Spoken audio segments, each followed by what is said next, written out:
Hello, dear traveler. Welcome back to my channel.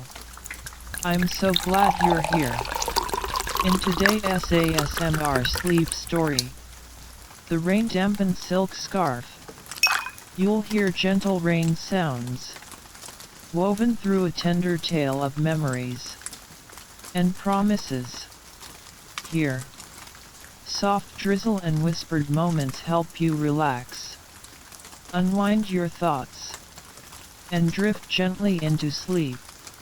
So, my friend, get cozy, take a deep breath, and let the rain guide you into a peaceful slumber. Part 1. Arrival in the Rain. I step off the creaking porch and into the gentle drizzle that wraps around my old neighborhood like a whispered secret. The damp silk scarf settles on my shoulders, cool and soft against my skin, each fiber still heavy with the scent of fresh earth and rain. I close my eyes and breathe it in the familiar, almost intoxicating aroma that carries me away to a memory I haven't touched in years. The pavement glistens under the street lamps as I walk, my footsteps soft on the wet bricks. There's a hush in the air, broken only by the steady drumming of raindrops on the umbrella of leaves overhead. I wrap the scarf tighter, the silk sliding easily around my neck, as though it remembers how I felt when he placed it there, so careful, so deliberate. I pause by the old oak at the corner, its branches dripping with water. Dear friend, have you ever stood in the rain and felt time slow down?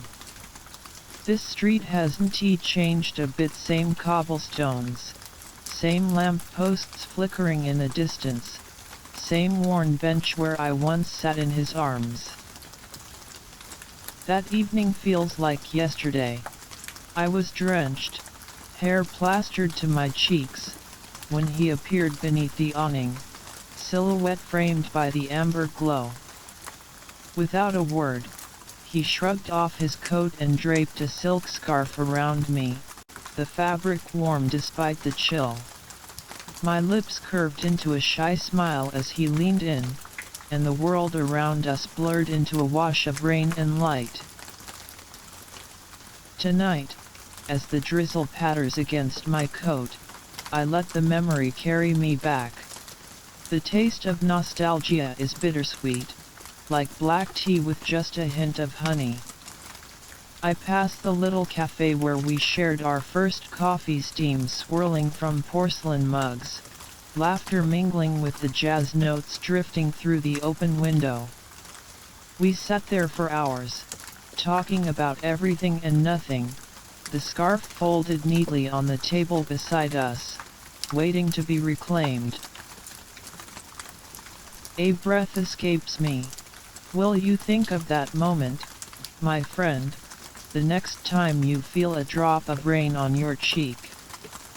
The world feels kinder under a gentle shower, don't you think? Each droplet seems to whisper a promise of renewal, wiping the slate clean, even if only for a heartbeat. I continue down the lane, past the boarded-up bakery where he once surprised me with warm scones and clumsy kisses. The sign still reads closed, but I can almost hear the oven's hum and smell the buttery dough rising in the warmth. I run a fingertip along the faded wood of the doorframe, its roughness grounding me in the present, even as my heart drifts back to those careless, carefree days. The scarf shivers against the cool breeze, reminding me that time marches on. Yet here I am, a lone figure moving through the rain, guided by the memory of his gentle voice and the weight of that silk gift. The poem he once read to me echoes in my mind, under rain's soft song. Our hearts find shelter in one another's embrace. Simple words, but in that moment, they felt like everything. Up ahead, the soft glow of my window beckons the place I call home but rarely feel as truly mine. I whisper to the night, you know, dear traveler, if rain could speak, it would tell stories older than time. I press open the gate, its hinges singing a gentle protest, and step onto the porch, careful not to drag the scarf through the puddles. Inside, I hang my coat and fold the scarf over the back of a chair, letting the last of the raindrops pool on the fabric. This little ritual, untying, smoothing, setting it down, feels like a benediction, a way to honor what was and what might still be. I pour myself a cup of chamomile tea and settle into the armchair by the window, the rain's lullaby playing just beyond the glass. My mind drifts, tracing the silk's path from his hands to my shoulders, from shy acceptance to the warmth of shared companionship. The scarf, damp and fragrant, is more than fabric, it's a vessel of memory, woven with rainwater and whispered promises. And tonight, as I let the soft rain coax me toward sleep, I feel its gentle weight around my heart, a tender reminder that love, like water, finds its way back even when we least expect it. Close your eyes, my friend, and imagine the rain's embrace around you. Let the silk's whisper guide you into calmness, until each drop of rain becomes a note in a lullaby composed just for you. Good night. Part 2. The first shelter. I remember the moment the rain began in earnest, like tiny dancers tapping out a rhythm on the pavement. I had just ducked into the narrow cobblestone alley to escape the sudden downpour, water soaking the hem of my coat in a matter of seconds. The world went blurry, street lamps shimmering through the curtain of rain, and I pulled my collar up against the chill. Under the dim glow of a single lantern above a faded green awning, I found refuge. The canvas overhead billowed with each gust, droplets cascading off its edge in liquid beads. I leaned back, letting the weight of the moment seep into my bones, when I noticed him, a figure stepping into the same sanctuary. He paused beside me, eyes lifted toward the sky as if studying the pattern of the downpour. Without a word, he reached into his coat pocket and withdrew a slim, silk scarf, its colors muted in the lantern light. He held it out, fingertips brushing mine, and offered it with a kind smile. Here, he said softly. You'll catch cold. I hesitated. Strangers don't lend scarves in the rain, but something in his gentle gaze invited trust. I accepted, draping the scarf around my neck, the fabric warm despite its dampness. His hand lingered for a heartbeat on my shoulder, a silent vow of care that felt more intimate than any words could convey. We stood side by side in companionable silence, the storm our only witness. The alley hummed with the steady drumming of raindrops, each one a tiny bell chiming the start of something unexpected. My heart fluttered like the silk around my throat, and dear friend, have you ever felt the world shift with a single touch? He introduced himself, Matthew, his voice low, soothing. I replied with my name, words catching in my throat as I spoke. Conversation flowed as naturally as the rainwater trickling down the cobblestones. He asked about my plans for the evening. I confessed I was headed to the gallery opening across town. Without hesitation, he offered to walk me there, half smiling as though he'd decided already. The timing felt magical, an impromptu partnership against the elements. We stepped out from under the awning, scarves and collars raised, and ventured back into the rain. The city lights blurred into a watercolor dreamscape, each puddle reflecting neon signs and passing cars. My hand brushed his as we passed, fingers grazing fingertips in a silent hello. We talked about small things, the scent of petrichor in the air, the warmth of coffee in chilly hands, the way rain seems to wash away the noise of the world. He told me about his love of impressionist art, and I shared my fondness for old films that always end with a hopeful smile. Our laughter rose and fell with the cadence of the storm, a melody woven between the patter of drops. At one point, a particularly heavy gust sent a cascade of water from a rooftop, and we ducked under a shop's overhang, breathless with laughter. He shook his head, wiping water from his brow, and I watched the way his hair caught the light soft strands plastered to his forehead, making him look both vulnerable and striking. Dear friend, does a moment ever feel so full of possibility that time seems to hold its breath? We reached the gallery entrance, its glass doors fogged with warmth. Before we stepped inside, he paused and gently lifted the scarf's loose end, as though checking if I was still there. "Thank you," I whispered, the words nearly lost beneath the rain's refrain. He replied, "I'm glad I did," his eyes lingering on mine, and the world inside that doorway felt brighter for our shared moment. Inside the gallery, heaters hummed and paint scent lingered in the air.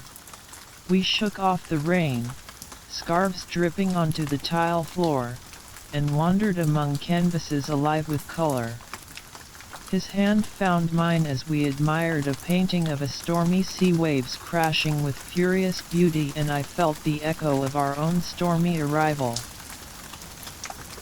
As the evening wore on, guests mingled over wine and hors d'oeuvre, but our corner felt cocooned in quiet intimacy. He leaned in to share his thoughts on a particular brush stroke, and I caught the warmth of his breath, mingling with the scent of rain still clinging to the silk around my neck. When the gallery lights dimmed for the final presentation, he offered his arm, and I slipped mine through, holding on to the memory of that first shelter. Outside again, the rain had eased to a gentle murmur, and he walked me home under the same green awning where we first met. He pressed a light kiss to my temple, careful and tender, and I knew in my heart that silk and rain had woven us together in a story just beginning. Close your eyes, my friend, and imagine the hush of rain, the warmth of a borrowed scarf, and the soft promise of kindness found in a storm. Let your breath slow, and drift into the comfort of that first shelter, safe and sound in gentle company. Good night. Part 3. Coffee and Conversations. The first time we ducked into the cafe on Millstone Street, the bell above the door let out a soft, tired chime. It was the kind of place that smelled of roasted beans and warm paperbacks, the kind of place where people lingered without needing a reason. The windows were fogged from the storm outside, and every chair held a quiet story of someone seeking shelter from weather, from noise, from life. We found a corner table, half hidden by a faded bookshelf stacked with mismatched poetry and forgotten cookbooks. The barista smiled at us like she already knew, in that way some people do when they sense the beginning of something. I remember taking off my coat, still damp at the edges, and carefully unwrapping the silk scarf around my neck. It had started to dry by then, but it still held the scent of rain and a trace of his cologne, something woodsy and warm. He sat across from me, elbows resting on the dark wood, fingers tapping in absent rhythm. "Latte?" he asked. I nodded. "With oat milk?" That made him smile again, like I'd passed a quiet test. It was small, but it mattered. When the drinks came, we wrapped our hands around the mugs like they were anchors. Outside, the rain softened into mist, painting the street lamps in blurred halos. Inside, the world felt hushed, held together by jazz from a dusty speaker and the gentle clinking of porcelain. We talked. Not about big things, not yet. Just little pieces. Favorite breakfasts. The strange calm of empty theaters. Songs that felt like winter, and the kind of silence that's comforting rather than cold. He told me about his apartment on the third floor of a narrow building, with plants crowding the window and records leaning against the walls. "They're mostly scratched," he admitted. "But I like the way they sound when they skip, like the music forgot something on purpose." I told him about the gallery job, about how I sometimes rearranged paintings just to feel like I could change something. About how, on quiet days, I would stand in front of one particular piece, Blue Rain over a dark bridge, and feel like I belonged somewhere for a while. He listened in that rare way, not just hearing, but holding space for my words to settle. I wasn't used to that. I wasn't used to feeling seen. The scarf rested beside my mug, its edges curling gently as it dried. I kept looking at it, the way one glances at something that means more than it should. He noticed, of course. "It suits you," he said again, softly. "It always will." Time slipped strangely in that cafe, like the hours bent around the table just for us. People came and went, but we remained, weaving stories between sips of coffee and shared smiles. At one point, he pulled a pen from his coat and began sketching on a napkin a clumsy little version of the scarf, with raindrops falling into teacups. "I'm not good," he said. "But I draw what I want to remember." When we finally left, the air outside had grown crisp. The street shone with reflections, lamps, windows, the glint of puddles under passing bicycles. He walked me home again, our hands close but not quite touching, like magnets waiting for permission. At my door, I hesitated. Not because I was unsure, but because it felt too soon to end something that had only just begun. I turned to him, the scarf now wrapped gently once more. "Same place tomorrow?" I asked. He didn't say yes. He just smiled, the kind of smile that lives in the chest long after the moment passes. That night, I hung the scarf near the window where the moonlight might catch it. It swayed slightly in the breeze, carrying the scent of steam and stories and the quiet promise of more. Part 4. Gallery Whispers. The gallery on Elm Street was quiet that day, hushed in the way libraries sometimes are when the rain taps insistently at the windows. I remember the feeling of the scarf around my neck, soft, almost dry now, but still holding the ghost of a storm. We walked slowly, our steps muffled by the wooden floor and the distant hum of a radiator trying its best to keep the world warm. He brushed his hand gently against mine as we entered the impressionist wing. No one else was there, just us and the faint scent of old paint and clean walls. I let my fingers trail along the railing, tracing invisible lines between the frames and their stories. A Monet hung in front of us, rain falling over a garden pond, colors blurred like breath against glass. "Do you think he painted it while it rained?" I whispered, "or after it stopped?" He leaned close, his voice barely more than a thought against my ear. "During. Definitely during." I smiled, even though he couldn't see it from that angle. There was something in the way he said it, like he believed art only mattered if it was soaked in the moment. His breath brushed my cheek as he spoke again. "It reminds me of you. Always a little in motion. Always a little soft around the edges." I turned my head, just enough for our eyes to meet. "Is that a compliment?" He nodded. "The kind that stays with you, like rain in your hair." We moved to the next painting, a quiet field under a violet sky. He stopped me with a gentle touch to my wrist. "Wait," he said, pulling a folded piece of paper from his coat pocket.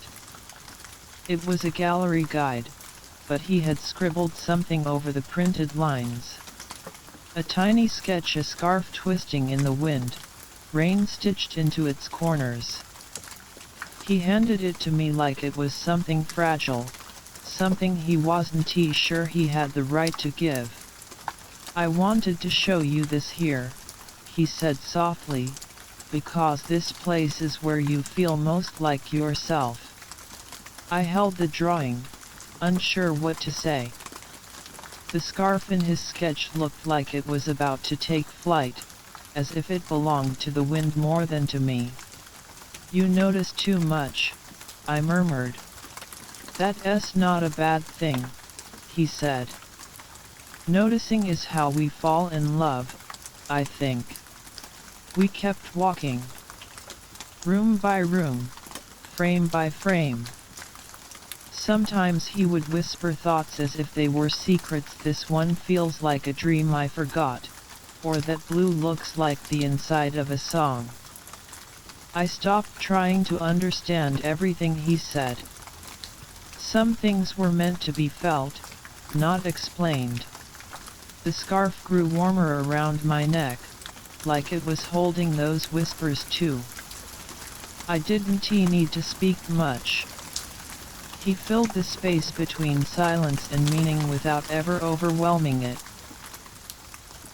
At one point, he paused in front of a rain-drenched street scene, the kind with umbrellas like floating commas.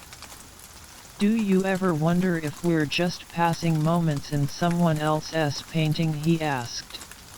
I looked at the reflections in the cobblestone, the blurred shadows of people who might have only existed in brush strokes. "Maybe," I said. "But I think if we are, we're the kind they paint slowly." He took my hand then, gently, as if afraid to break the air between us. We stood like that for a long while, surrounded by the colors of storms and gardens, of skies both falling and lifting. When we finally left, the rain had stopped. The street outside shimmered like a painting itself, each puddle holding a different piece of sky. I tucked the sketch into the pocket of my coat, close to where my heart kept things it didn't know how to say. That evening, alone in my room, I unfolded the drawing again. The scarf danced across the paper like it remembered something I'd forgotten. I placed it beside me, on the nightstand, beneath a small lamp that flickered like it too had stories to tell. And as I drifted toward sleep, I imagined his voice not loud, not clear, just a soft current beneath my thoughts whispering that maybe some moments never stop unfolding, even long after the rain has gone. Part 5. A Growing Distance. The rain had lessened to a whisper that afternoon, no longer pounding, just pressing softly against the window like a child asking to be let in. I sat by the glass, tracing tiny rivers formed by stray drops, watching them race downward, only to vanish before they reached the sill. That's what it felt like lately, our conversations, our connection. Starting somewhere high, then slipping silently away before arriving where they should. He was late again. Not by much, but just enough for the silence to stretch.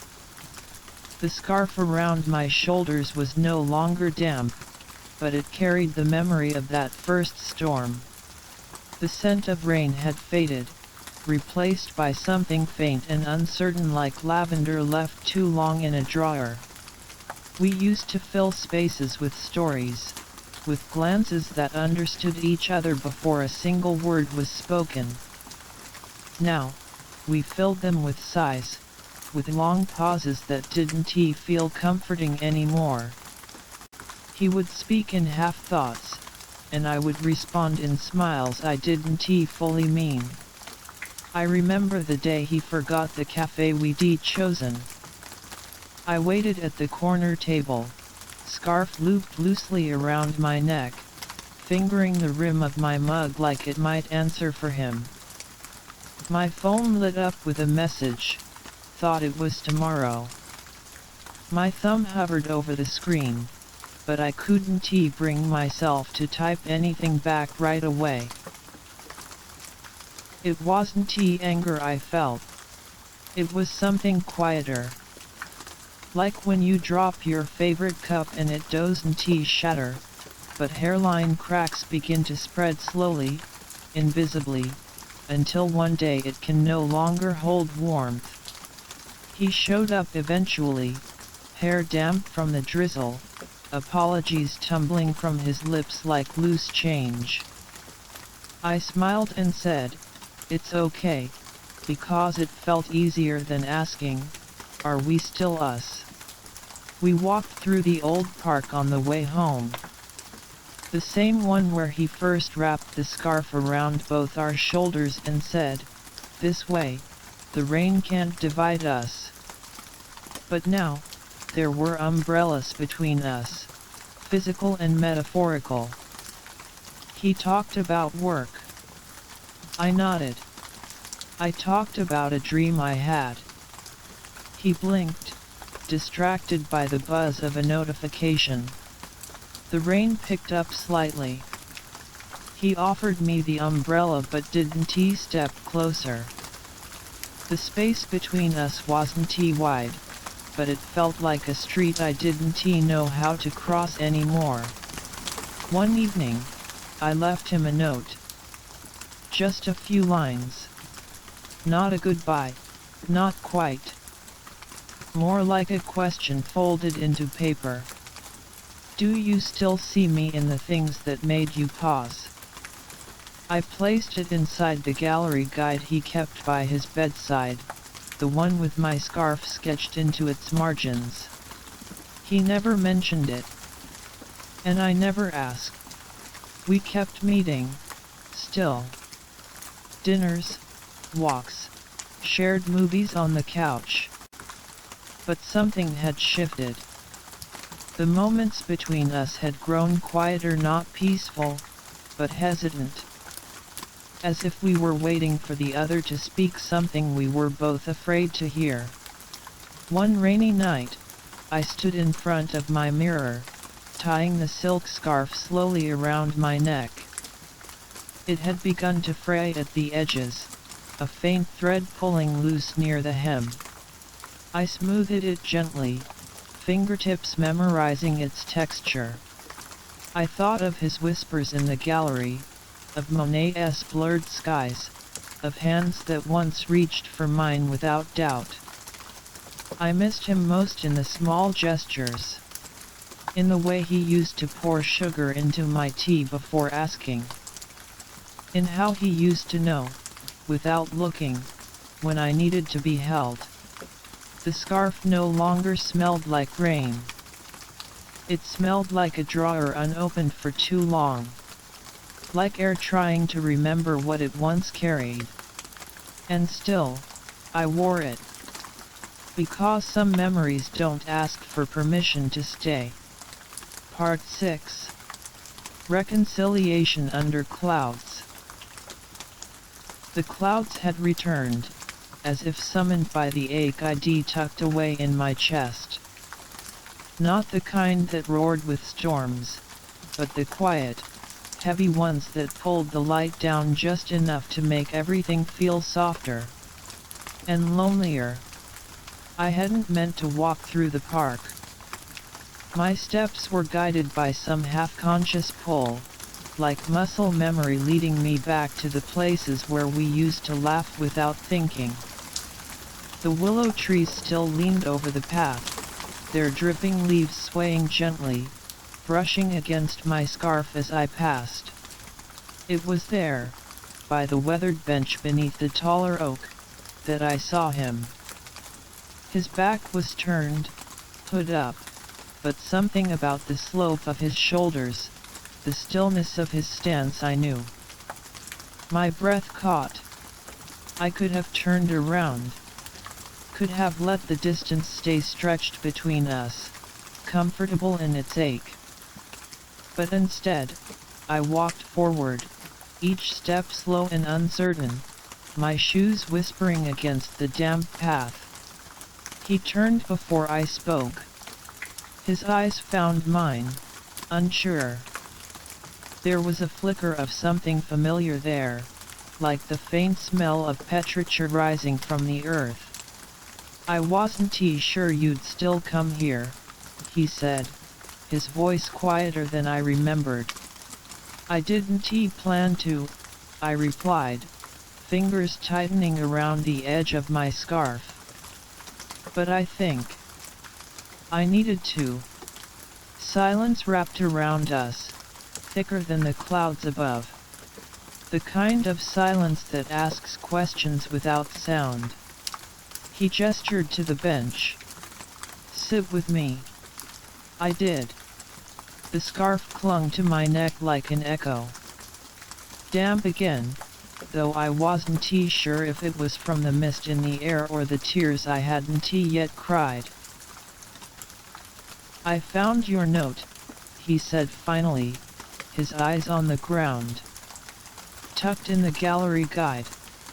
I looked at him, surprised. I read it, he went on. A dozen times. I wanted to reply. I didn't know how.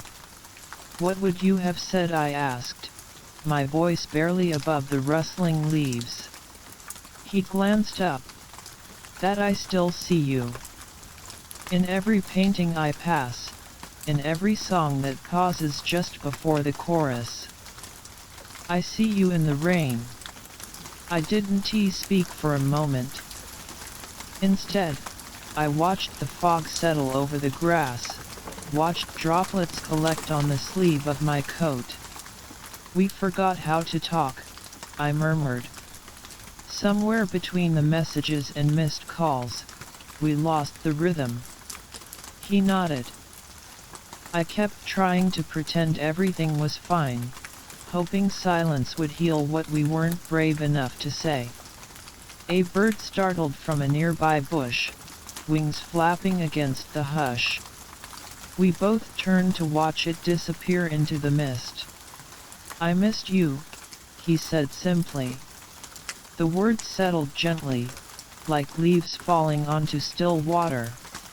I missed me too, I whispered. That made him smile. Not the bright, effortless grin from the cafe days, but a quieter, more human curve of the lips. The kind of smile that knows what it cost to arrive here. His hand reached out, tentative. I hesitated for only a second before slipping mine into his. The warmth was unexpected. For the first time in weeks, I exhaled fully. The scarf slipped slightly from my shoulder, the corner brushing against his arm. He glanced at it, then back at me. "You kept it." "Of course," I replied. It still remembers the first rain. The drizzle began again, barely more than a sigh in the trees. We didn't rush. There was no apology ceremony, no dramatic declarations. Just two people learning how to be soft with each other again. As we walked side by side through the fog-blurred path, our arms brushed now and then. I noticed he matched his pace to mine. By the time we reached the edge of the park, the rain had become more insistent, tapping gently against our coats. He reached out and adjusted my scarf with familiar fingers. Not possessive. Just careful. I looked at him. "We still don't know everything." "No," he said. "But maybe we know enough to begin again." The mist curled between us like a breath. And for the first time in a long while, I felt like I could step into the unknown with bare feet and an open heart. Because sometimes, the rain doesn't just fall. It cleanses. And sometimes, the scarf we carry isn't just a memory. It's a thread still connecting us, gently, even after the clouds have passed. Part 7. Weekend Retreat. The road curved gently away from the city, unraveling like a ribbon through the trees. It was his idea to get away, just for a few days, someplace quiet. Someplace where words didn't have to work so hard. I hadn't packed much. A few sweaters, wool socks, a bottle of wine I'd been saving without knowing why. And of course, the scarf. Still carrying the faintest trace of rain and memory, like a story pressed between pages. The cabin was smaller than I expected, but perfect in the way old postcards are perfect. Weathered wood, a sloped roof, and a porch that sighed beneath our steps. The lake lay just beyond the tree line, hidden but near, its silence stretching wide under the early autumn sky. He unlocked the door, and the air inside was cool, dust-sweet. As I stepped in, I felt something loosen in my chest, like the last button undone after a long day. We spent the first evening with mugs of tea, the windows cracked open just enough to let in the pine. I watched him move around the small kitchen, sleeves rolled up, humming quietly. Later, wrapped in the same blanket, we sat on the porch and watched the mist settle over the water. I pulled the scarf from my bag and draped it over both our shoulders, a bridge made of silk and shared warmth. "It still smells like rain," he murmured, fingers brushing the edge of the fabric. I nodded. "It always will, I think." He didn't ask why I'd kept it. Some things don't need reasons. Some things just stay. The next morning, I woke before him. The sky outside was a soft gray, like it was still thinking about rain. I tiptoed to the deck, wrapped in a blanket and the scarf, the cold biting gently at my cheeks. There was something sacred about the lake in the early hours. Still as glass, yet alive in the way it mirrored the clouds. A heron stood motionless near the far shore, noble in its quiet. He joined me without a word, wrapping his arms around my waist from behind. I leaned back into him, letting the hush of the morning press itself into my skin. "Coffee," he whispered against my ear. In a minute, I smiled. Later that day, we wandered down to the edge of the lake, bare feet sinking into the wet sand. He tossed small stones into the water, their ripples gliding out toward the horizon. "Do you think we'll always have this?" I asked suddenly. He glanced at me, a little surprised. "The lake? No, this closeness. This quiet understanding." He paused. "Only if we keep choosing it." I turned that over in my mind as we walked, hand in hand, the scarf trailing behind us like a ribbon unwound from time. That evening, we lit a small campfire beside the cabin. The logs crackled softly, their warmth drawing us closer. He poured the wine into 2 chipped enamel cups, and we drank slowly, letting the smoke lace itself into our hair and clothes. "Tell me a story," I said, leaning against his shoulder. He grinned. "A true one, or a made-up one?" "A true one that feels made up." He thought for a moment. "Once, a boy met a girl in the rain. He gave her his scarf and made her laugh. And even though they forgot how to talk for a while, they remembered how to feel." I looked up at him. "That sounds familiar." "It should," he said. "It's ours." I closed my eyes, listening to the fire crackle, to the lake breathing behind the trees, to the hum of crickets warming the dusk. And for the first time in a long time, I felt kept. Not held like something fragile, but kept like something meant to be. Later, as we curled into bed beneath the creaking beams, he reached for the scarf again and wrapped it loosely around both our necks. "This thing," he whispered, "has seen us through everything. And it still holds," I said. "Just like us." I fell asleep to the sound of rain brushing softly against the tin roof. It didn't startle or chase. It just stayed. Like breath. Like memory. Like the silk between us. Part 8. Rainy afternoon at home. The rain began softly, like someone whispering secrets to the windows. I had left the curtains open on purpose. Something about watching the world blur behind glass felt soothing in a way I couldn't explain. The kind of comfort that comes not from sunshine, but from being safely tucked away when the sky decides to cry. We had no plans that day. No errands, no dinners to rush to, no one waiting on the other end of a phone. Just us, and the weather, and the quiet that bloomed between shared silences.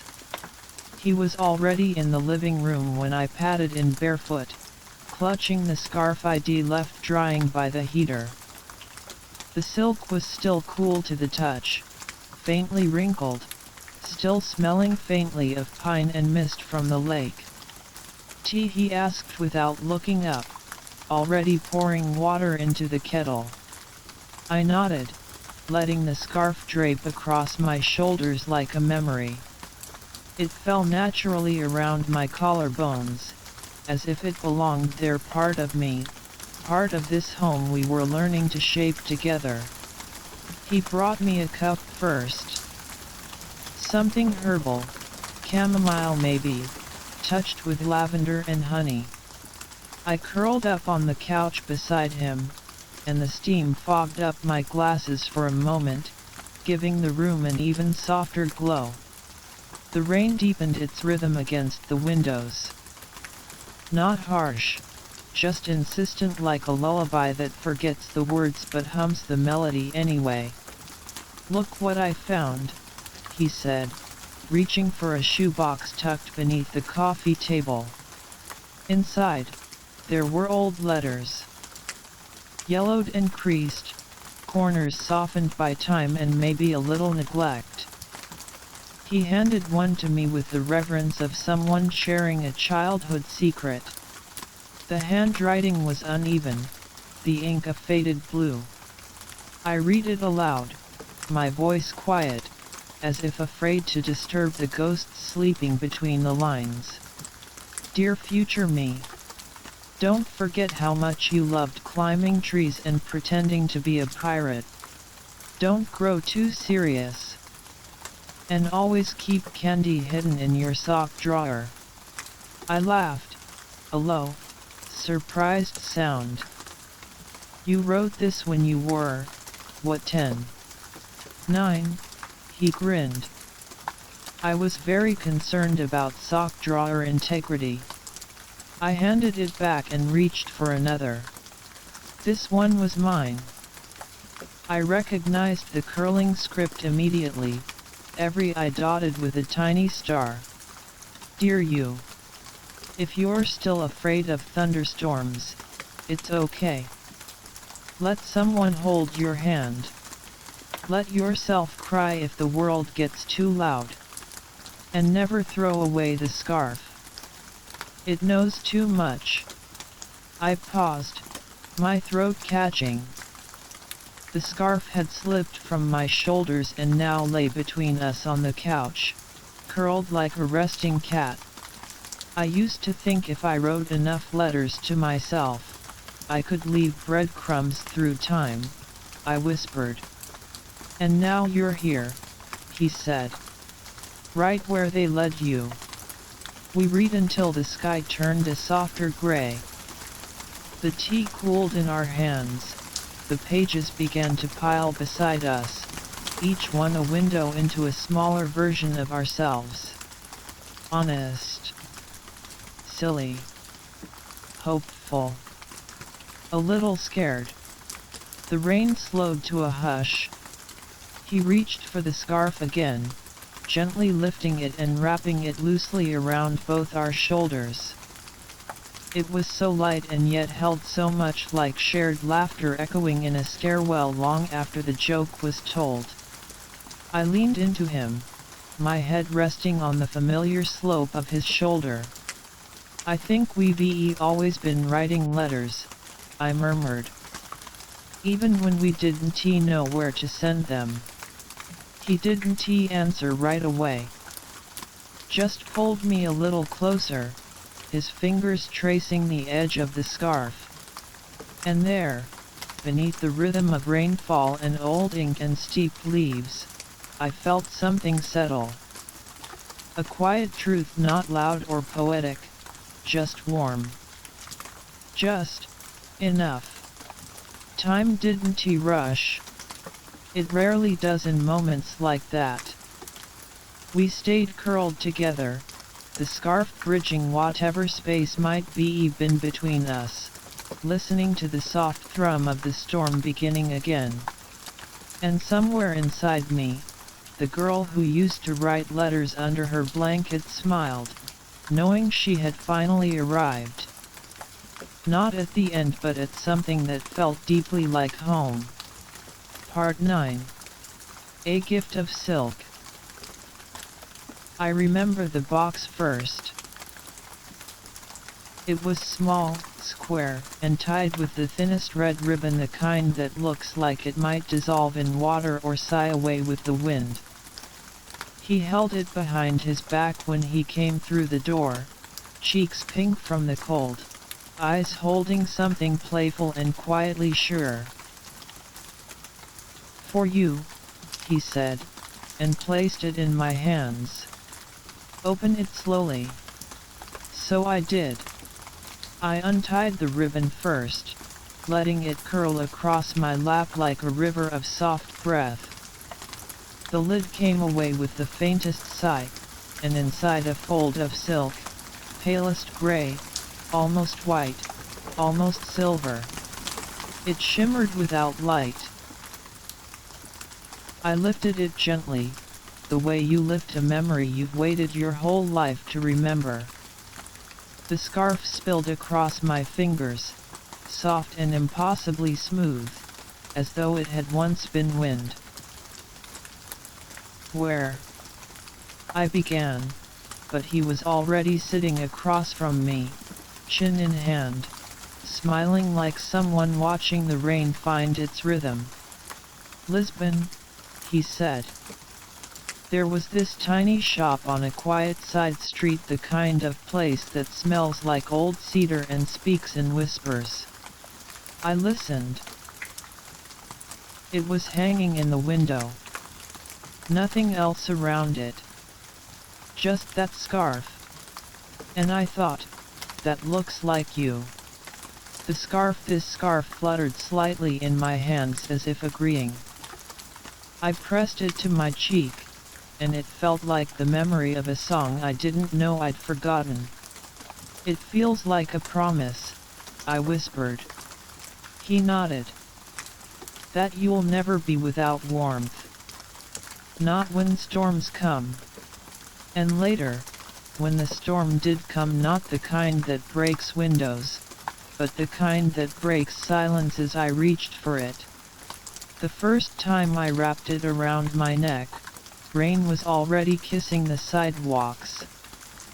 The kind of rain that doesn't ask, doesn't wait. It just arrives. I was wearing his coat, slightly too big. My boots were soaked through. But the scarf, light and impossibly thin, felt like armor. When he found me, under that old stone archway, neither of us spoke right away. The rain had made everything quiet in a way I hadn't expected. He reached out, touched the scarf. Still wearing it, he said, like it mattered. Always, I said. That night, I hung it carefully over the radiator. Watched the drops darken the wood floor beneath it. It smelled of rain. And wind. And something else, something quiet, like a promise not yet spoken. Even now, I sometimes catch him looking at it where it hangs by the door. As though the silk still carries something sacred, something fragile, something ours. And when I wrap it around my neck on gray days, I feel it again. Not just the silk, but the giving, the choosing, the memory of his voice, saying, that looks like you. Part 10. Career's Call. There's something peculiar about silence when it stretches across time zones. It isn't loud or accusatory. It just is. A soft, persistent hush that wraps itself around the heart like a damp cloth. You don't notice it right away. Not until you find yourself checking your phone without reason. Not until the scarf feels a little thinner around your neck. He was in Seattle. Or maybe San Francisco. The names began to blur after a while. He used to send me photos of planes cutting through clouds, of coffee shops with quirky chairs, of hotel windows opening to dusky skies. I would stare at them for longer than I needed to. Zoom in on little things. A bent straw. A crooked picture frame. Looking for something I could hold on to. I got my own offer. New York. Of course. The city I had once promised never to live in. Too loud. Too fast. But now, it had the sound of opportunity and the glitter of possibility. We didn't fight about it. Not really. We just talked less. Carefully. Politely. Like two people seated on a seesaw, trying to keep things balanced even as gravity pulled differently. I remember one evening, the rain tapping at my apartment window like it was nervous to come in. I had just finished a video call with him.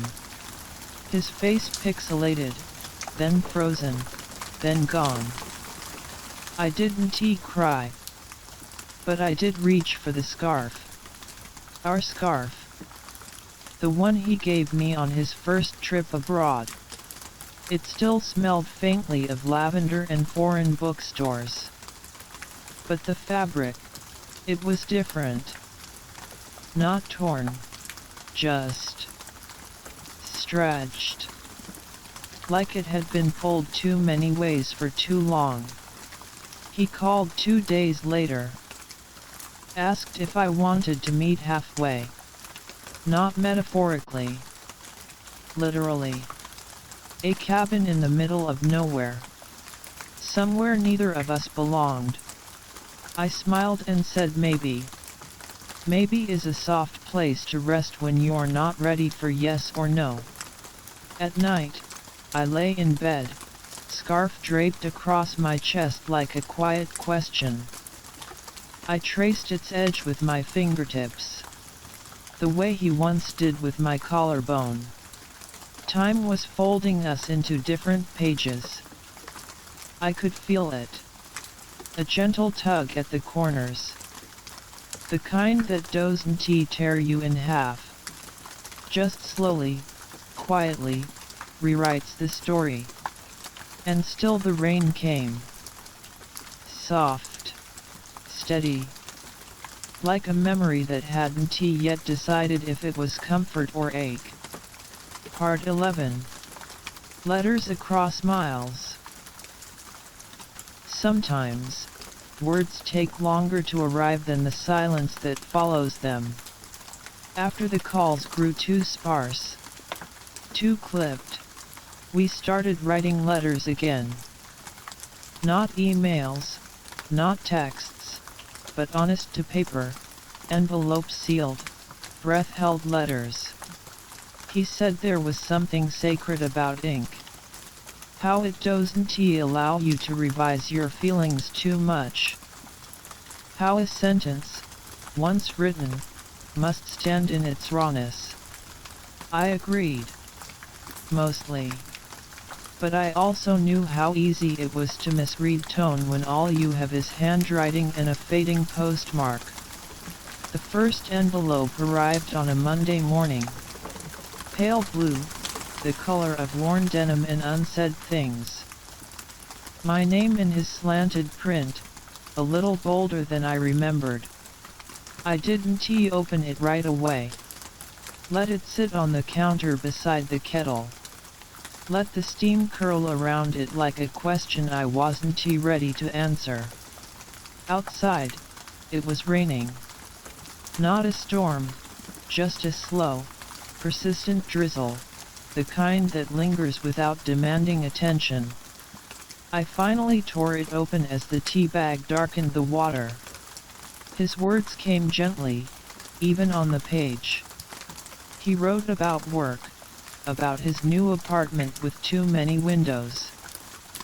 He wrote about a coffee shop that reminded him of ours, though I didn't think we ever had a proper one. He mentioned the scarf once. Said he hoped I still wore it. Said he imagined it keeping me warm, keeping me there, even when he was here. That part, I read twice. My response came slowly. It always does when your heart isn't sure how loud it wants to speak. I told him I was learning to like the sound of rain again. That I had started writing on the back of receipts and napkins, just to feel something physical in my hands. I told him I missed the way he folded my thoughts before I could even finish thinking them. And yes, I told him about the scarf. How it hung now, not on the coat rack, but on the chair by the window. How it still carried the scent of rain-soaked earth, the trace of his cologne that no wash had quite erased. More letters came. Some weeks 2. Some weeks none. I kept each one in the wooden box beneath my bed, the one with dried lavender and a broken seashell. There was one letter, the third, I think, where he wrote a line that stayed with me longer than most. Distance, he said, isn't the enemy. It's the lens. Sometimes, it lets you see things too close for comfort. I folded that page 3 times, like a secret, and tucked it inside the scarf one rainy night. The fabric felt softer somehow, as if his words had worn into it, not like a stain, but like memory. That night, I slept with the scarf near my pillow. The window cracked just enough for the air to carry in the scent of wet leaves. In the dark, I imagined him walking home beneath the same sky. His letter still in transit. My reply unwritten. And somewhere between us, on trains, in mail trucks, through hands and stamps and storms, our words were still trying to find each other. Like a scarf passed back and forth, gathering stories in its folds. Part 12. Reunion in a Downpour. I hadn't seen him in years. Time does strange things to memory. It stretches it, softens the edges, lets certain faces blur while others stay sharp like his, for some reason. It was a Tuesday. Or maybe a Thursday. I only remember the weather, not the day. A thunderstorm had rolled in without warning. One of those sudden, cinematic storms that make everything feel rehearsed. The kind that start with a flicker, then crash down in waves before you've even opened your umbrella. I was at the airport, waiting for a delayed flight. My shoes were damp from crossing the street too slowly. And my scarf, yes, that scarf was clinging to my neck, heavy with moisture and memory. I remember turning toward the arrivals screen, squinting at the glowing list of cities, when I heard someone say my name. Not shout it, not even call it, just say it. Softly. I turned. And there he was. Hair a little shorter. Jacket darker. The lines around his eyes deeper, but unmistakably him. That same way of standing. One foot slightly ahead of the other, as if always halfway between leaving and staying. We just stood there for a while. No hugs. No exclamations. Just the hush of people moving past us, and the ceiling lights flickering with the storm. Then, his eyes dropped to my scarf. He smiled, the kind of smile that aches at the corners. You kept it. I looked down. The silk was darker with rain, the edges frayed now, the weave looser than before. But yes, I kept it.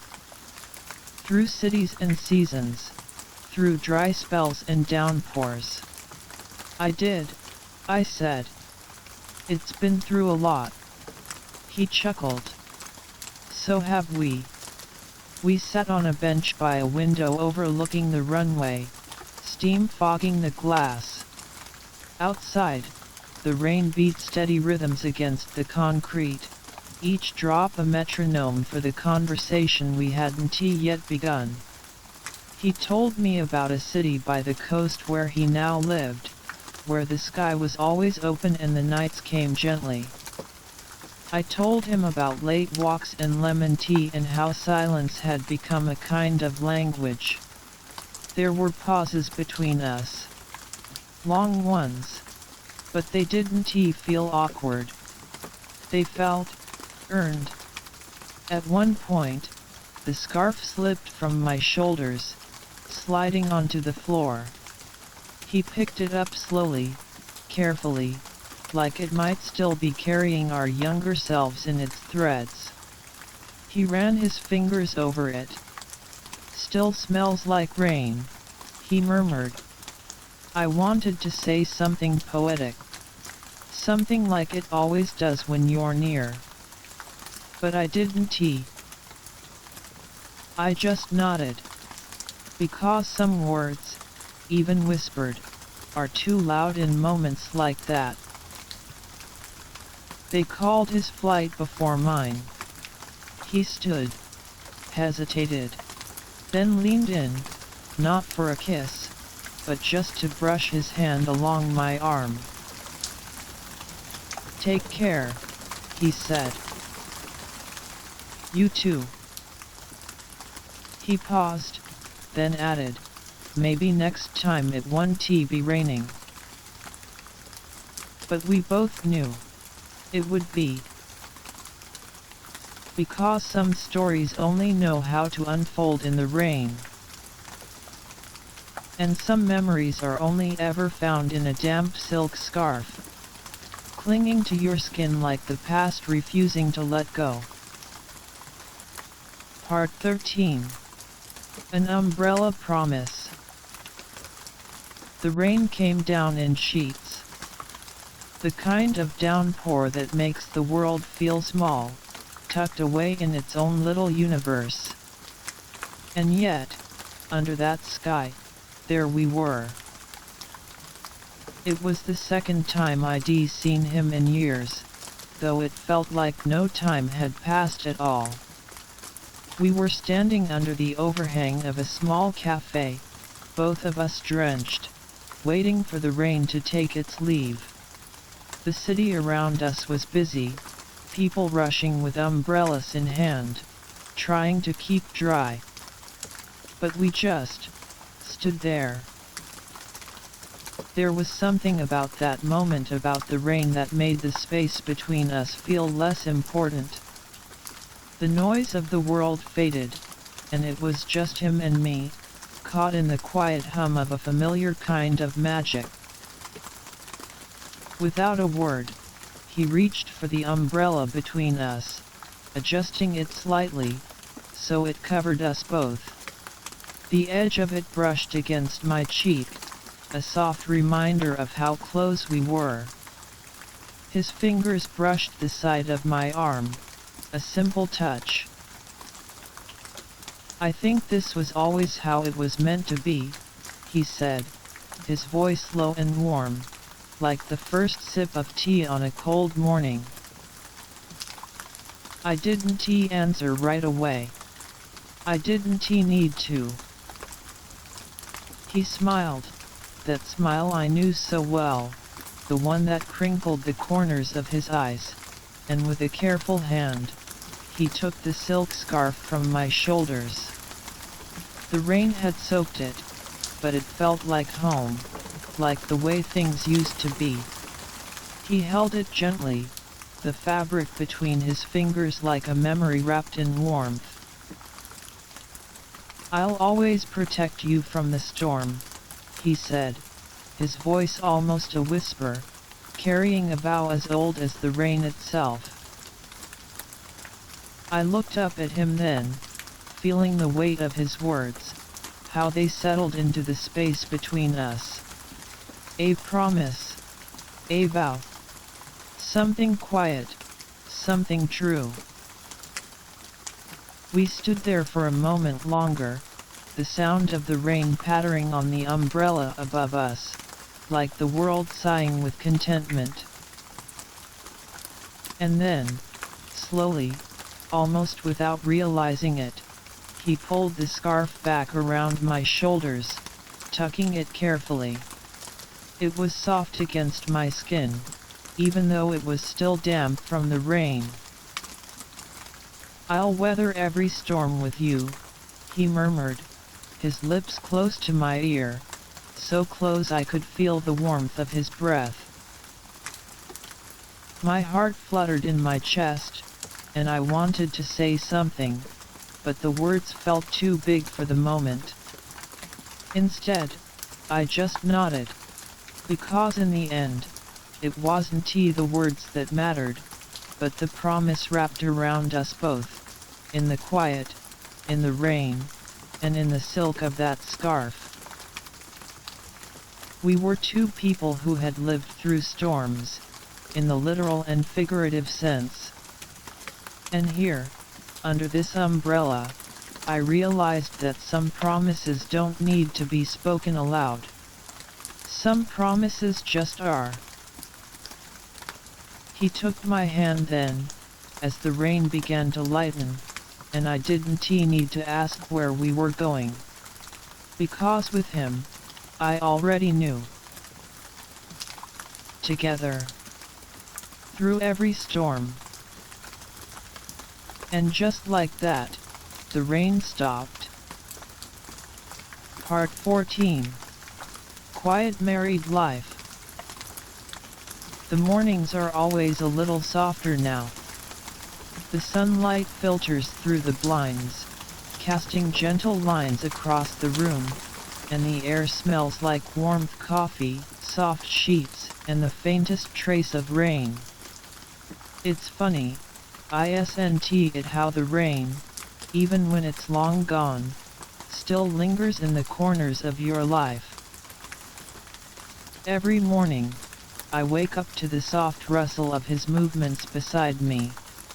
There's no rush, no hurried footsteps, just the quiet sound of him stretching, of the covers shifting as he gets out of bed. He knows I'll follow soon, that I'll be there in the kitchen, wrapped in my robe, waiting for the kettle to boil, the quiet hum of the world just beginning to wake up around us. It's funny how life can be so simple and yet feel so profound. The little rituals. The ones that don't ask for attention, but somehow shape everything you are together. I catch him humming, something soft, something that always reminds me of rainstorms. He's at the stove, making eggs just the way I like them, soft, but with just enough crisp on the edges. It's the smallest thing, but I think I could live 100 years in that moment, just watching him, listening to the rhythm of his movements. He hands me the plate with a smile, the one that always reaches his eyes, like a secret only I get to know. "Good morning," he says. I take the plate from his hands, but I don't need words. His presence, his quiet joy, fills the room. And then there's the scarf. That same silk scarf that's been with me through all the years, even through the rain. It hangs over our bedpost now, a quiet reminder of where we've been, of what we've built. Soft and slightly frayed at the edges, but it still feels like home. He'll catch me staring at it sometimes, and I'll catch him looking too, as if we both know there's a story hidden in those threads. We don't need to speak it aloud. We just know. The mornings are quiet like that. With coffee, soft laughter, the weight of the world on pause just for a moment. It's a life built on simple comforts, but it feels more like a dream than anything else. And when we sit together, with the world unfolding outside, the rainwater still clinging to the edges of the world, I think to myself, this is it. This is what I've always wanted. Not grand gestures, not fireworks. Just this. Just us, together. And sometimes, when the sun shifts and the room is bathed in golden light, he'll walk by and brush the scarf with his fingers, as if it's always been part of him too. The same way he brushes against my shoulder when he moves past me, a quiet reminder of everything we've shared. And I smile. Because I know that this simple, quiet life we've made it together. The rain, the scarf, the laughter, and the soft mornings. It's ours.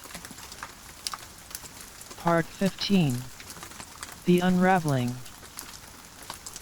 It's strange, how things unravel slowly. Like threads slowly slipping free from a fabric, unnoticed until it's too late. The first fray is always small, just a tiny tug here, a gentle pull there.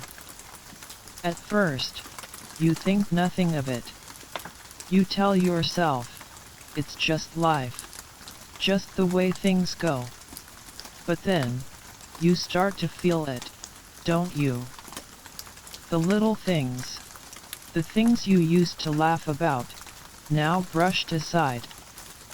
The words left unsaid, piling up quietly like dust on an old bookshelf. It's not that you're angry, not at first. It's just the absence of something. The space between you, where there used to be laughter, where there used to be touch. I can feel it now. That quiet shift, like the calm before a storm. There's a certain weight in the air, like the world is holding its breath.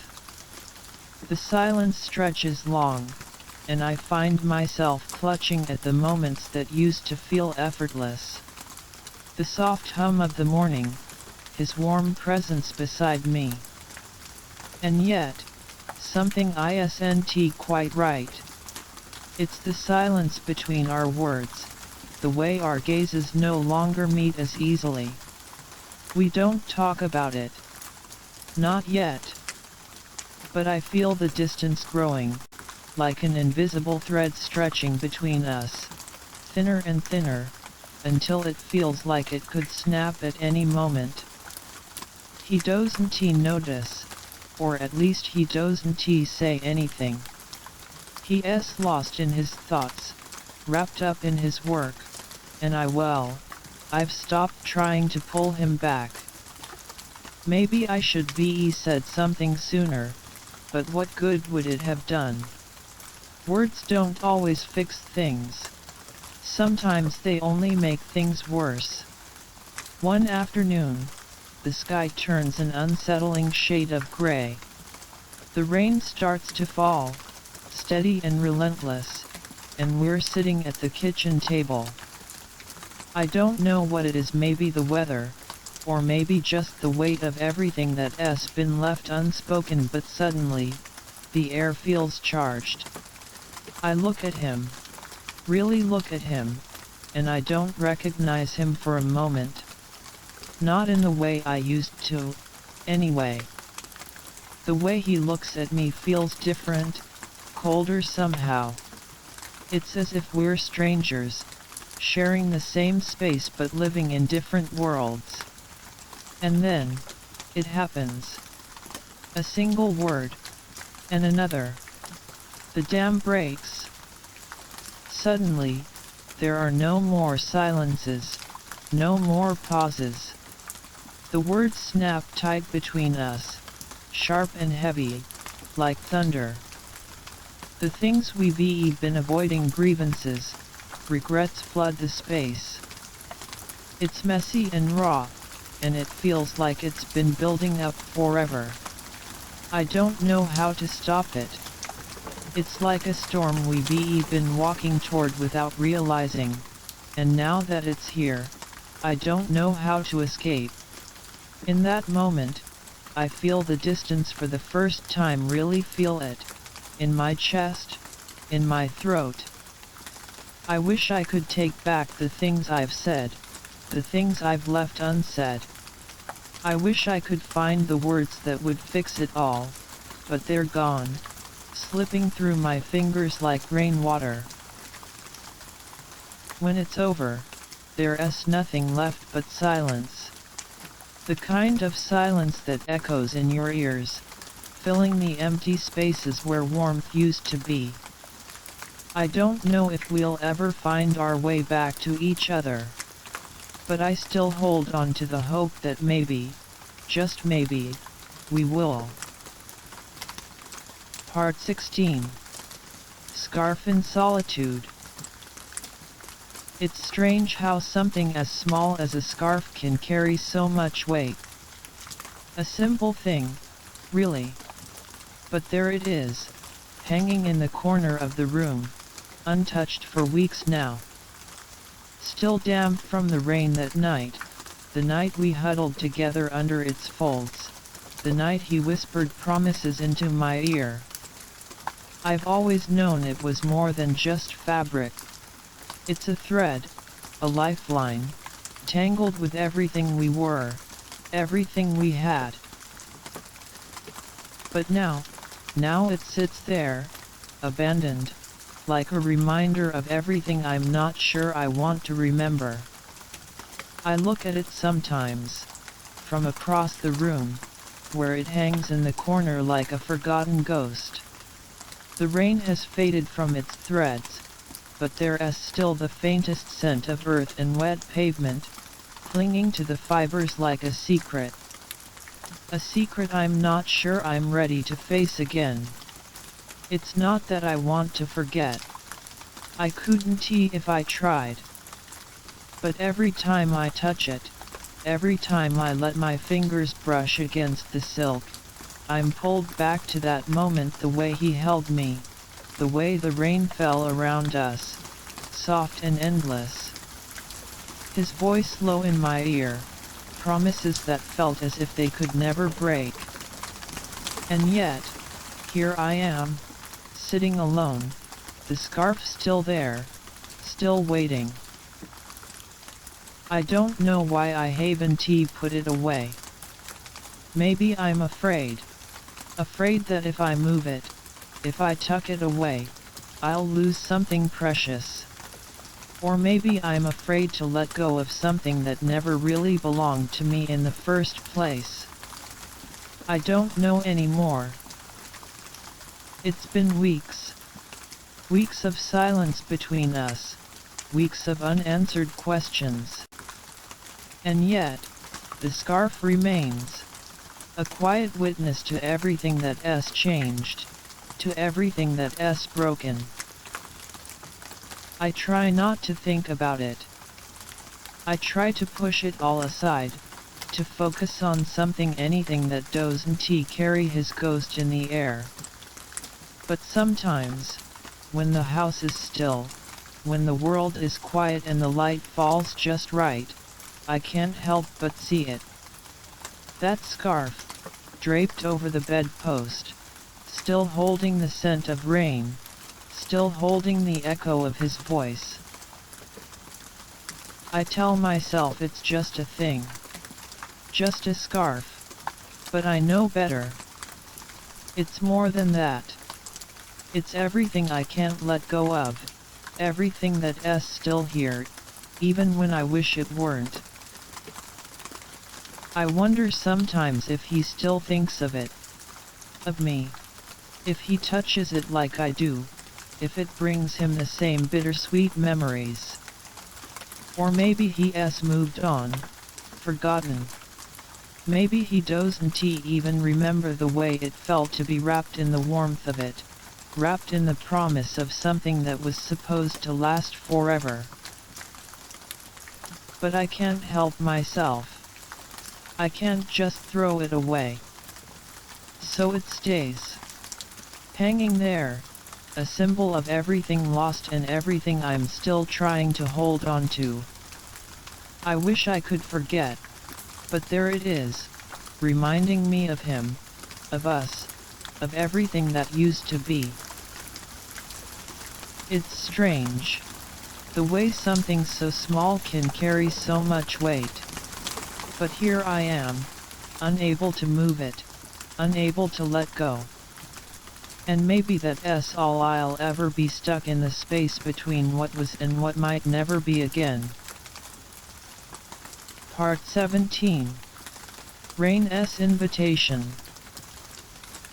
The rain had always spoken to me in a language I could never quite translate, soft, insistent, full of memory. It didn't knock on the windows that day. It whispered, a hush that pulled me away from my book, from the dull weight of silence in the room. And there it was, a sudden summer shower, delicate but certain, like the kind that arrives unannounced and unapologetic. Without thinking, I walked to the hallway where the scarf still hung. My fingers reached out before I could stop them. The silk was lighter than I remembered, but just as cool to the touch. I wrapped it around my neck, slowly, reverently, as if it might vanish the moment I let it go. When I stepped outside, the world smelled like beginnings. Wet leaves, open soil, the breath of the wind through pine. The scarf fluttered against my collarbone, dampened again by the mist. And just like that, as the rain traced the outlines of my shoulders, I remembered. Not the facts. Those were already fading. The precise words we said. The dates, the exact endings. But the feeling. God, the feeling. I remembered the way he used to look at me when he thought I wasn't watching. The way he reached for my hand during storms, as if thunder might carry me away.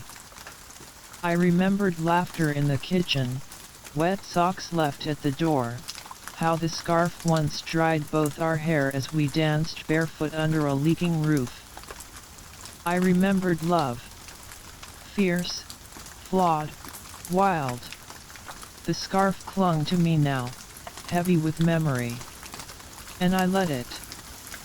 The rain didn't ask me to forget or move on. It simply asked me to remember. To let the ache live beside the warmth.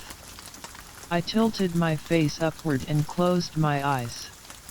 The drops found my skin gently, like fingers on a familiar page. In that quiet invitation, I understood something I hadn't been able to put into words. I didn't love him because he was perfect. I loved him because he saw me, truly saw me, even in my worst moments. The rain didn't last long. A brief, golden thing. Like us. But in its fleeting touch, it left something behind. When I returned indoors, the scarf was wet again. But this time, it wasn't heavy. It was alive. Breathing. Reminding me that love, even when lost, doesn't always vanish. Sometimes it returns with the rain. Part 18. Peaceful closure. The rain dampened silk scarf. The drawer is quiet when I open it. Wooden rails sigh softly, as if they, too, remember. I reach in, fingers brushing across the cool fabric. And there it is. The scarf. Still a little wrinkled at the edges. Still carrying the faintest hint of petrichor and longing. Not quite damp anymore. Not quite dry either. Like it has learned to live in between. Like me. I hold it up to the light. It sways slightly, as though stirred by some breeze I can't feel. Its threads glimmer, soft and stubborn, in the afternoon sun. A sigh escapes me. This scarf has seen things. It has been pulled tight against my throat during bitter arguments let loose on summer hillsides while we laughed until dusk. It has rested across our joined hands and been clutched in my fists during goodbyes too fragile for words. I press it to my cheek now. There's no trace of his cologne left, just the muted scent of old rain and warm cotton. Somehow, that's enough. I sit down beside the drawer and let myself lean back into the cushions. The day is dimming. Somewhere outside, thunder murmurs in the distance, a whisper of weather passing through. Funny, isn't it how storms always felt like punctuation marks in our story. Louder than our silences. Softer than our truths. I think of the day he wrapped this around my shoulders. The way his hands lingered, uncertain. The way he said, "You'll be warm now, even if I'm not here." He always said that like a joke, but it never was. I trace the hemline, the little snag where it caught on his coat button that night we ran through the station. The faint tea stain from a morning we forgot about time. Memories woven in, stitch by stitch. And yet, no ache now, only a low, humming gratitude. For what was, for what couldn't he last, and for the quiet it left behind. I fold the scarf carefully, not with ceremony, not with sorrow, but with the kind of affection one gives to a letter already read, already understood. A story that has told itself enough times, and now needs rest. I nestle it among the other keepsakes. A faded photograph, a concert stub, a pressed flower that never bloomed right. Things that once hurt to touch, but now only glow. And then I close the drawer. Not tightly. Just enough. Outside, the rain begins again. Not heavy, just a light drizzle on the window pane. A rhythm I know by heart. I lie back, the hush of water lulling me. The world feels slow and kind tonight. Like it understands I've carried enough. The scarf is still in the drawer. But the warmth, it's still here, settled behind my ribs, like breath. Sleep comes not as escape tonight but as reunion. The kind that doesn't need words or touch. Just memory. And the sound of rain. Always the rain. That is my story. Good night, dear.